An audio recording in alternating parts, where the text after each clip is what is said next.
સુરતમાં ભારે વરસાદ બાદ ખાડીના પૂરે તબાહી મચાવી છે। નીચાણવાળા મોટાભાગના વિસ્તારમાં રહેતા લોકોને આખી રાત પાણી વચ્ચે પસાર કરવી પડી છે।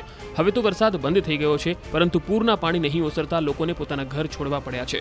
સુરતના મીઠી ખાડીમાં પૂરની સ્થિતિને પગલે લોકોનું રેસ્ક્યુ કરવામાં આવ્યું। આ વિસ્તાર આખો બેટમાં ફેરવાતા બોટ જ એક સહારો બની હતી। સણિયા હેમાદ, કુંભારિયા ગામ, પર્વત પાટિયા, સારોલી ગામ, દુંભાલ અને લિંબાયતમાં આફત ભરપૂર હોવાથી બોટ દ્વારા લોકોનું રેસ્ક્યુ કરી સુરક્ષિત સ્થળે ખસેડવામાં આવ્યા। તો 9 તાલુકાના 87 જેટલા રસ્તાઓ બંધ કરવામાં આવ્યા છે। આ જળ તબાહીના આ દ્રશ્યો જુઓ। સુરતના ગોડાદરામાં ખાડીના પૂરમાં 2 માળ સુધીનું બેઝમેન્ટ પાણીમાં ગરકાવ થઈ ગયું। 22 વર્ષીય યુવક ગઈકાલે પાણીમાં ગરકાવ થયો હતો। ભારે પવન સાથે વરસાદ આવતા યુવકની છત્રી ઉડી ગઈ હતી અને ઉડેલી છત્રી પકડવા ગયેલો યુવક નિર્માણાધીન બાંધકામ સાઇટના બેઝમેન્ટના ભાગમાં ગરકાવ થઈ ગયો।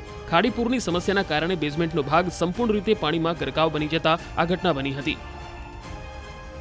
છેલ્લા 5 દિવસથી સુરતમાં પડી રહેલા વરસાદને લઈને ઠેર ઠેર પાણી ભરાવાની ફરિયાદો સામે આવી રહી હતી। ત્યારે સુરતના ઘોડાદરા વિસ્તારમાં ગઈકાલે એક યુવક રસ્તા પરથી પસાર થતો હતો। છત્રી લઈને પસાર થતા તેની છત્રી હવામાં ઉડી ગઈ હતી અને છત્રી લેવા માટે તે એક નવું બંધાતા બિલ્ડિંગ કન્સ્ટ્રક્શન સાઇટના બેઝમેન્ટમાં ઘૂસ્યો હતો અને જોતજોતામાં પાણી ભરાતા યુવક 22 વર્ષનો યુવક છે તે અહીંયા ડૂબી ગયો હતો અને ત્યારબાદ ગઈકાલથી ફાયર વિભાગ દ્વારા તેની શોધખોળ શરૂ કરવામાં આવી હતી। જોકે આજે વરસાદે વિરામ લેતા ફરી એક વખત ફાયર વિભાગની ટીમ પહોંચી છે અને યુવકની શોધખોળ કરી રહ્યા છે। 24 કલાક જેટલો સમય વીતી ગયો છે, પણ કહી શકાય કે યુવક કદાચ કોઈ જગ્યા પર હોય અથવા તેનો મૃતદેહ મળી આવે તેને લઈને હવે ફાયર વિભાગ દ્વારા ફરી એક વખત શોધખોળ શરૂ કરવામાં આવી છે। દ્રશ્ય જોઈ શકાય છે કે 2 માળનું આ બેઝમેન્ટ છે અને લોખંડના સળિયા છે, તેની વચ્ચે જીવના જોખમમાં અધિકારીઓ દ્વારા તેની શોધખોળ શરૂ કરવામાં આવી છે। ફાયરના જવાનો તમામ રીતે મહેનત કરી રહ્યા છે, અધિકારીઓ પણ અહીંયા છે, કારણ કે જે યુવક છે 22 વર્ષનો આ યુવક છે અને આ જે જગ્યા છે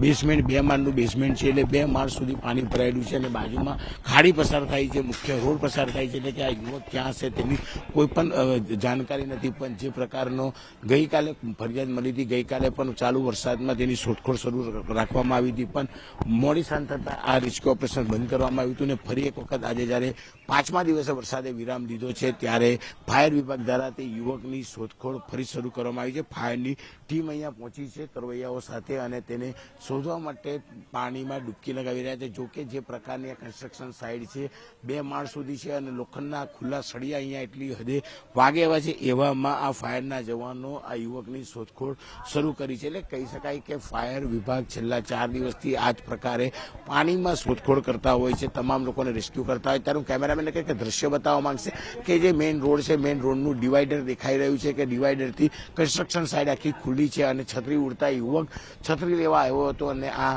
કન્સ્ટ્રક્શનની ઓપન સાઇડમાં ગરકાવ થઈ ગયો હતો। જોકે ફાયર વિભાગે ગઈકાલની શોધખોળ બાદ ફરી એક વખત આજે તેની શોધખોળ કરી છે, ત્યારે આ મામલે હવે યુવકનો મૃતદેહ મળી આવ્યા બાદ કન્સ્ટ્રક્શન સાઇટના માલિકો વિરુદ્ધ પોલીસ દ્વારા ગુનો પણ દાખલ કરવામાં આવશે। હજુ બી તબાહીના દ્રશ્ય જોવા મળી રહ્યા છે। પર્વતગામ વિસ્તાર છે કે તમે જોઈ શકાય છે કે અહીંયા 2-5 ફૂટ નહીં પણ 10 ફૂટ કરતાં વધારે પાણી છે અને પાણી બી ફ્લોવાળું પાણી જોવા મળી રહ્યું છે। થોડીક જ વાર પહેલાં અહીંયાથી એક યુવાન ડૂબી ગયા હોવાનો કોલ ફાયર વિભાગને મળતા ફાયર વિભાગની ટીમો પહોંચી છે અને યુવકની શોધખોળ શરૂ કરી છે। આ જ વિસ્તારમાં ગઈકાલે એક 22 વર્ષનો યુવાન ડૂબી ગયો હતો, ત્યારે આજે 30 થી 32 વર્ષનો એક યુવાન અહીંયાથી ડૂબતો હોય તેવી કોલ મળતાની સાથે ફાયર વિભાગની ટીમ પહોંચી છે। વરસાદે તો 5 દિવસ બાદ વિરામ લીધો છે, પણ જે પ્રકારે પાણી સ્થિર છે, કારણ કે પાણી ઉતરવાનું નામ નથી લેતું, હજુ પણ 24 કલાક સુધી આ પાણી રહેશે, જેને લઈને ખાસ કરીને કુના કુંભારિયા હોય, સનિયા અહેમદ હોય, પર્વત પાટિયા વિસ્તાર હોય, ગોડાદરા હોય, લિંબાયત હોય, આ તમામ વિસ્તારો અસરગ્રસ્ત જોવા મળી રહ્યા છે અને કહી શકાય કે તમામ વિસ્તારોમાં 5 ફૂટથી લઈ 12 ફૂટ સુધીના પાણી જોવા મળી રહ્યા છે અને આ પાણી વરસાદનું નહીં પણ સુરત ગ્રામ્યમાં પડેલા વરસાદને લઈ સુરતની ખાડીઓમાં આવેલી જે ખાડી રેલ છે તેનું આ પાણી છે અને તબાહીના દ્રશ્ય આ પ્રકારે જોવા મળી રહ્યા છે। પાણી ઉતર્યા બાદ જ ખ્યાલ આવશે કે કેટલું નુકસાન છે